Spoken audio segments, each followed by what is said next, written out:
Evo tabele Superlige, sezona 2026-27, posle šestog kola.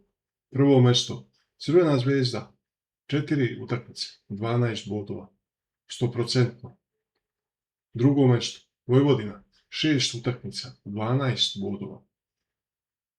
Treće mesto, četvrto, peto, svi imaju 10 bodova. Treći IMT, četvrta Mladost, peti Čukarički. Šesto mesto, Radnički, 1923, 5 utakmica, 9 bodova. Sedmo mesto, Radnik, 8 bodova. Osmo mesto, OFK, Beograd, 8 bodova.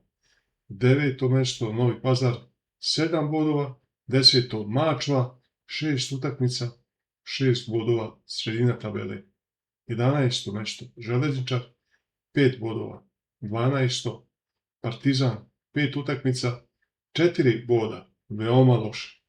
13. Radnički Niš, 4 boda. 14. Zemun, 2 boda.